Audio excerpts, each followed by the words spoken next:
जब मुगलों का शासन था तो ये सब कई बार तोड़ने की कोशिश की गई इस शिवलिंग को, उन्हें सफलता नहीं मिली जी। ये क्या कहानी है? इस पर भी आप अंदर जाके शिवलिंग पे देखेंगे, इसकी वीडियोग्राफी करेंगे, आइए, तो उस पर आपको अवशेष मिलेंगे इस चीज है। गाँव की सीमा है जी, इस पूरे क्षेत्र में मुस्लिम नहीं रह पाता। इस बात को आसपास के गाँव के सब लोग मानते हैं, जानते हैं ना। एक साल के अंदर उसका मतलब एक तरह से कोई नकारात्मक ऊर्जा मान लो या कुछ मान लो, तो परिवार में कुछ ना कुछ डेथ हो जाएगी या मतलब वो माइनस में जाना शुरू कर देगा, तरक्की नहीं करने का, और मतलब भारी बीमारी, दुख, तकलीफ, संकट कुछ भी उसके हो सकता है। ये जो बात बता रहे थे कि इसकी छत है, ये छत यहाँ से दिखाए कि कभी कोशिश की गई अनेकों बार इसकी छत पर, लेकिन छत नहीं रुक सकी। नहीं, छत नहीं, तो शायद शिव जी को यहाँ मंजूर नहीं। ऐसा है जी, हमारे जो फिरोजपुर महादेव मंदिर है, दुर्वासा मुनि की तपोभूमि है और महाभारत काल से भी पुराना मंदिर है। तो इसमें जो भी इंसान अपनी मन्नत मांगता है उसकी सब पूरी होती हैं। और जो बेचारी औरतें जिनके बच्चे नहीं हो पाते, महाभारत कालीन दुर्वासा ऋषि जी की तपोभूमि, यहाँ पर माता गांधारी, माता कुंती दुर्वासा ऋषि जी से विजय का वरदान मांगने आई थी महाभारत के युद्ध से पहले। नमस्कार दोस्तों, मेरा नाम है पवन कुमार और आप देख रहे हैं आपका अपना चैनल राइजिंग रुद्रा टीवी। आज मैं आपको भारत के एक, अगर मैं ऐसा कहूं कि भारत के सबसे रहस्यमय मंदिर में लेकर आ गया हूं, तो ये कोई अतिशयोक्ति नहीं होगी जब इस वीडियो में ये सारी बातें आप जानेंगे। और आज मैं हूं भारत के उत्तर प्रदेश राज्य के मेरठ जिले के एक गांव जिसका नाम है फिरोजपुर सैफपुर। ये रामराज एक कस्बा है, उसके पास पड़ता है। यहाँ पर एक महादेव का प्राचीन कालीन, महाभारत से भी प्राचीन एक मंदिर है। और यहाँ पर ऋषि दुर्वासा तपस्या किया करते थे। जिन लोगों को पता नहीं दुर्वासा ऋषि के बारे में बता दूं, वे श्राप देने के लिए बहुत मशहूर थे और बहुत ही खतरनाक जिसे कहते हैं ऐसे श्राप देते थे। तो वे यहाँ तपस्या किया करते थे और उनके श्राप या उनके तपोबल के कारण इस भूमि, इस मंदिर में ऐसी ऐसी शक्तियां हैं, ऐसी ऐसी बातें हैं इसके बारे में जो लोग बताते हैं कि आपको विश्वास करना मुश्किल हो जाएगा। शुरुआत करते हैं कुछ बातों से आपके साथ। हमारे साथ गांव के हमारे भाई साहब हैं। भाई साहब नमस्कार। नमस्कार सर। ये हमारा जो फिरोजपुर सैफपुर मंदिर है, थोड़ा अपनी जो आपके बड़े बुजुर्ग जो बताते हैं वो मुझबानी इतिहास बताइए। पहले यहाँ पे गाय, जब मुगलों का शासन था तो जो मतलब ग्वाले होते हैं गांव के, वो गाय चुगाने आते थे, तो उनमें से निकल के एक बछिया जो है कुदरती है, जहाँ ढूंढते पहले किसी को पता नहीं था कि यहाँ शिवलिंग है, तो वो निकल के यहाँ पे आ जाती थी। तब उसका पीछा करा गया गाय का, बछिया का, तो देखा कि यहाँ पे दूध उसका कुदरती निकल जाता था। तब तो मंदिर के बारे में इसके जानकारी प्राप्त हुई। वैसे जो बताया जाता है दुर्वासा ऋषि द्वारा स्थापित शिवलिंग है। अच्छा, ऐसा हुआ, पीछे खुदाई कर लेते, इसकी जगह मंदिर का जीर्णोद्धार होता रहता है जी। तो इसमें नीचे से पुराने जमाने की वो ईंटें निकली। जैसे उन्हें खोदा जा रहा था तो मतलब मजदूरों पे थोड़ी दिक्कत सी आई, तो उसे ऐसा कैसे बंद करके और यहाँ पे हवन कुंड बना गया। ठीक है। पहले यहाँ पे दुर्वासा ऋषि की ये तस्वीर भी नहीं थी, ये सब लगाई गई। अच्छा। और इसकी छत के बारे में कहते हैं कि इस पर छत नहीं रुकती। अच्छा। जो हमने बुजुर्गों को सुना है, हमारे सामने भी एक दो लोगों ने कोशिश करी है, लेकिन वो कोशिश उनकी कामयाब नहीं हुई। मंदिर पे आके उन्होंने वापिस अपने संकल्प लिए कि हम नहीं डाल देंगे।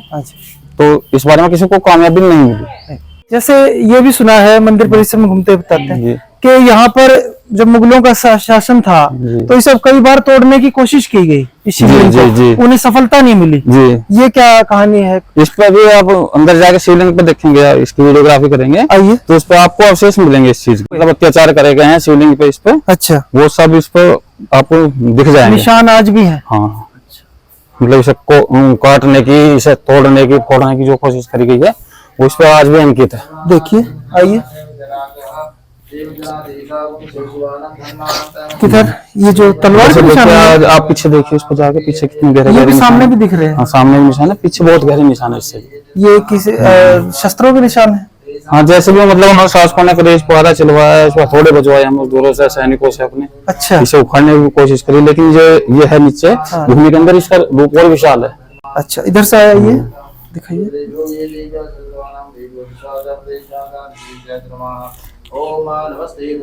इधर से अगर आप देखेंगे तो आप देख सकते हैं और भी ज्यादा गहरे निशान यहाँ पर दिखाई देंगे। ये देखिए, एक एक इंच से भी गहरे निशान है इसके अंदर आज भी।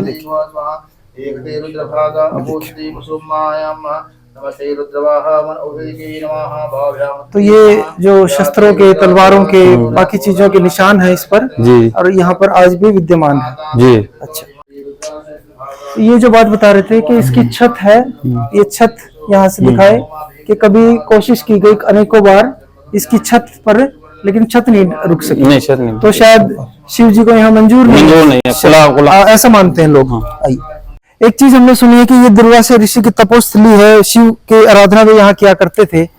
तो इस भूमि में ऐसा तप है, ऐसा सत्य है कि जैसे मुगलों ने इसे तोड़ने की कोशिश की गई, तो ये कुछ क्षेत्र है, कुछ गांवों का यहाँ आसपास है, तो यहाँ मुस्लिम रह भी नहीं सकता रात को। इसका ये है जो हमने अपनी देखा, मेरे भी लगभग 45 ईयर हो चुकी है। हाँ जी। किसी को बिना सताए, कि बिना कुछ कहे, एक साल के अंदर उसका मतलब एक तो ऐसे कोई नकारात्मक ऊर्जा मान लो या कुछ मान लो कि उसके परिवार में कुछ ना कुछ डेथ हो जाएगी, या मतलब वो माइनस में जाना शुरू कर देगा, तरक्की नहीं करने का, और मतलब भारी बीमारी, दुख, तकलीफ, संकट कुछ भी उसके हो सकता है। एक आधा इंसिडेंट बताइए। मतलब कुदरती ऐसा होता है। ऐसा हुआ यहाँ गांव में रहे, शायद उसका काले खा नाम था जी, काले गांव में रहते थे वो, और ठीक है, आके बस गए थे। जिस गांव में मंदिर है, हाँ जी, उनका लड़का एक्सपायर हो गया था। अच्छा, उसके बाद उन्हें पता था कि यहाँ रहते नहीं है मुस्लिम, और फिर भी तब मतलब इतना प्रचार नहीं था, पता नहीं था, तब लोगों को इतना नहीं पता था। लेकिन धीरे धीरे जब लोगों के साथ में घटनाएं हुई तो उन्हें ऐसा महसूस होने लगा कि हाँ भाई ऐसा है। फिर किसी ने करके भी देखा, जैसे अभी मैंने आपको नाम बताया, उसके बाद में एक प्लेस का काम कर था, उसने अपना सब्जी लगा रखी थी। वो मतलब साल भर से पहले मुस्लिम ही था, वो दूसरे गांव का था। फैमिली रह के आके रहने लगा गांव में, गांव से बाहर खेत पे, वो भी खेत पे, वो भी बाहर ही। फिर क्या हुआ? जो गांव की मतलब सीमा के अंदर खेत है उसमें, तो उसका भी साल भर के अंदर वो भाग गया इससे, मतलब अपनी सब्जी छोड़ के ऐसे ही भाग गया। पता नहीं उसको क्या पता क्या नहीं आई। गाँव वालों ने तो उसे किसी ने कुछ कहा नहीं, ना उसकी मतलब सब्जी चुराई, ना कोई उसे मारा सताया। कुदरती क्या हुआ क्या नहीं हुआ उसका पता ही नहीं है। हाँ, वो चला ही गया। नहीं व्यस्त है वो, हस्तपुर का ही है, पर फिर नहीं वो इधर रह नहीं पाता। हमने तो ये देखा, जो भी देखे हमने 2-4, एक और देखी हमने। हाँ, वही बताइए। हमारे यहाँ मंदिर पे पंडित नहीं रह सकता।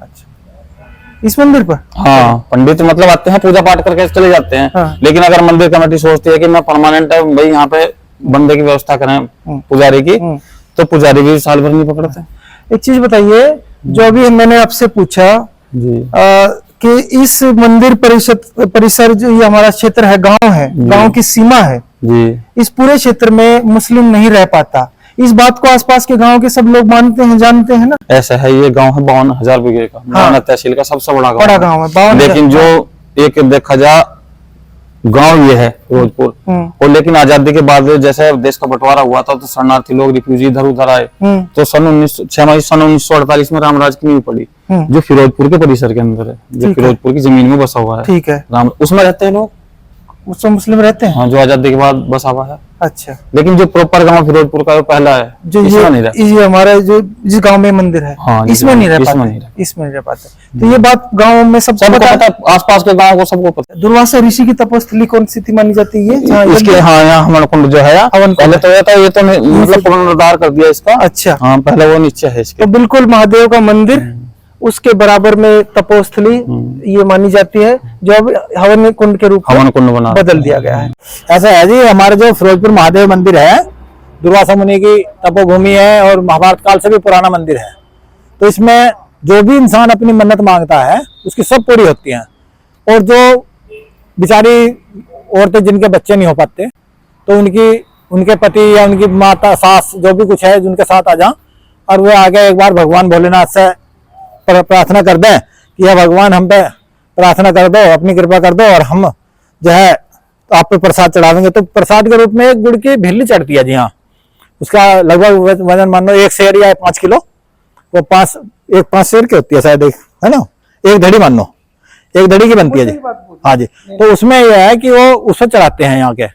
अब जो चढ़ाते तो जब उनकी मनोकामना पूरी हो जाती है, तो लगभग 7 क्विंटल से भी ऊपर गुड़ फागन के मेले में चढ़ता है जी। हाँ, अब आप लगा लो कि 1284 लगभग 700-800 बच्चे एक साल में भगवान का आशीर्वाद है। यहाँ पर जो जिनके नहीं होते उनके लिए। उनके लिए?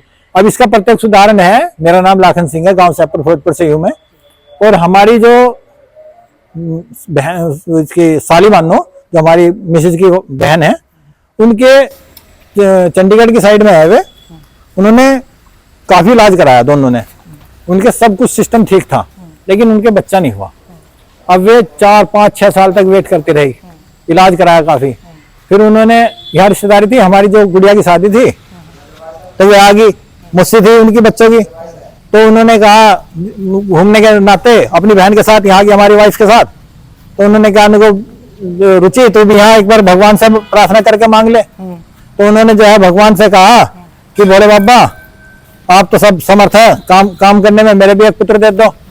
तो आप यकीन नहीं करने के, जैसे कहते हैं कि उसी डेट उनकी हुई नहीं, महीना, और जब उन्हें टेस्ट कराया तो प्रेग्नेंट थी, और जो अगले मेला आया तो तब उन्हें, हालांकि वो प्रसाद नहीं चढ़ा पाई, 3 साल से ज्यादा हो गए थे। तो मैंने उनसे कहा कि भाई ऐसा है, प्रसाद चढ़ा दो, फिर भगवान रुष्ट भी हो जाए, कि दुर्वासा मुनि की तपोभूमि है, रुष्ट हो जाते हैं यहाँ। तो वे उन्हें थोड़ा बहुत, जैसे बच्चा बीमार सा रहने लगा, फिर वो उन्होंने दवाई कराई, ठीक नहीं हुई, फिर वो आके प्रसाद चढ़ा गई। और हमने तो ये भी सुना है और देखा भी था पहले, लेकिन उसमें घुसे नहीं। ये तालाब जो है ना सामने इधर, उसमें से इधर हस्तिनापुर की तरफ सुरंग बनी हुई थी। अच्छा जी। उसमें आदमी इतनी थी कि वो खड़ा होकर भी चल सकता था। अच्छा। लेकिन और जब हस्तिनापुर से दूरी हमारी कितनी है?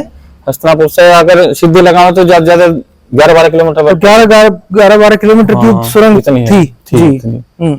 लेकिन अब तो सब ध्वस्त हो गया। हाँ, वो समय तालाब भी ध्वस्त हो गया, क्योंकि संरक्षण नहीं हो पाया उसका। यहाँ पे प्राचीन समय में वो तालाब था, दुर्वासा ऋषि वहाँ स्नान करते थे, यहाँ तपस्या करते थे। बिल्कुल बिल्कुल। तो ये उनका तपोस भूमि है जी। अगर उस तालाब का गहनता से अध्ययन करेंगे ना, तो उस पर कलर भी मौजूद है आज कहीं कहीं। हाँ, कहीं कहीं है मौजूद। ये इस मंदिर के जो प्रांगण है उसमें लगा हुआ बोर्ड है, जिसमें आप पढ़ सकते हैं कि महाभारत कालीन दुर्वासा ऋषि जी की तपोभूमि, यहाँ पर माता गांधारी, माता कुंती दुर्वासा ऋषि जी से विजय का वरदान मांगने आई थी महाभारत के युद्ध से पहले। देखिए ये वो जानकारी जो यहाँ पर लिखी हुई है। मंदिर का इतिहास, कौरव पांडवों की राजधानी हस्तिनापुर से 12 किलोमीटर दूर स्थित फिरोजपुर महादेव मंदिर है। यहाँ पर तपस्या करते थे दुर्वासा ऋषि यहाँ पर तपस्या करते थे। महाभारत के युद्ध के दौरान कुंती एवं गांधारी अपने पुत्रों की विजय श्री का आशीर्वाद लेने यहाँ आई थी। यानी कि दोनों पक्ष, कुंती भी, कौरव पक्ष भी और पांडव पक्ष भी।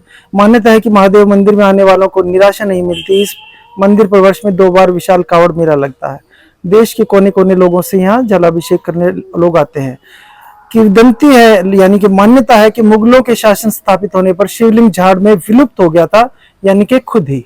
फिरोजपुर गांव सैयद हैदर अली का जमींदारा था। गांव के गवाले गाय चराने इस मंदिर के पास आते थे। गायों के झुंड से निकलकर एक गाय झुंड झाड़ों के बीच चली जाती थी। कई दिन ऐसा हुआ तो गांव वालों ने उसका पीछा किया, जिसे देखकर वे दंग रह गए। गाय के थन से शिवलिंग पर दूध की धार पड़ रही थी। इसकी चर्चा जमींदार हैदर अली तक पहुंची। उसने मजदूरों को पत्थर की खुदाई के लिए भेजा। बताया जाता कि जितनी खुदाई की जाती, पत्थर उतना ही नीचे धंसता जाता था। मजदूरों ने जमींदार को अवगत कराया। इस पर हैदर अली स्वयं पहुंचा और मजदूरों से पत्थर तोड़ने के लिए कहा। मजदूर इसमें सफल नहीं हो सके। हैदर अली फिर इसे आरे से काटने के निर्देश दिए। हैदर अली ने जमींदार प्रथा समाप्त होने के बाद हैदर अली गांव से चला गया।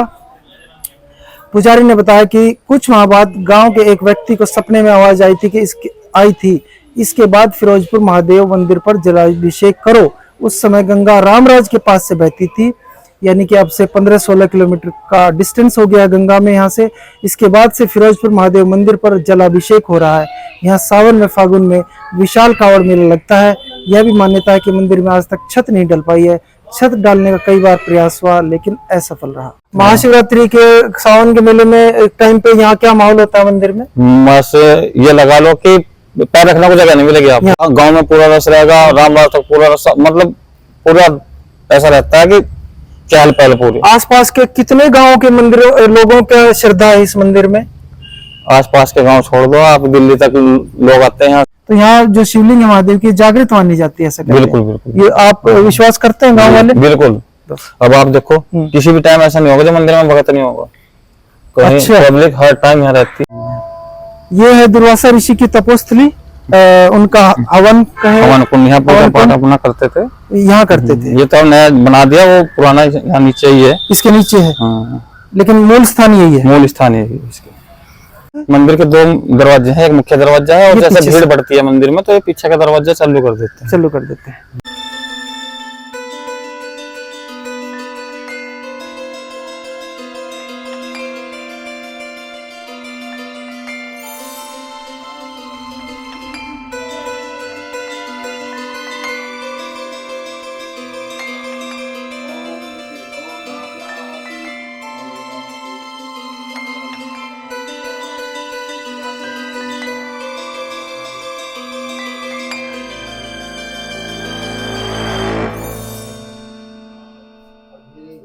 दोस्तों ये थी आज की हमारी जानकारी एक ऐसे ऐतिहासिक और चमत्कारिक मंदिर की, जिसके बारे में, जिसके फैक्ट्स सुनकर शायद आप चौंक गए होंगे, लेकिन जिन्हें भी इस बारे में कोई शक है, शुबा है, या हमारी किसी बात से कोई ऑफेंड हुआ है, उसके लिए हम क्षमा चाहते हैं। लेकिन ये कही गई बातें वे हैं जिन्हें ये पूरा क्षेत्र जानता है, मानता है। अगर आपको विश्वास ना हो तो इस क्षेत्र में आकर, इस गांव में आकर आप किसी भी बड़े से बुजुर्ग से पूछ सकते हैं जो भी बातें हमने कही महाभारत से कालीन संबंधित या मुस्लिमों से संबंधित।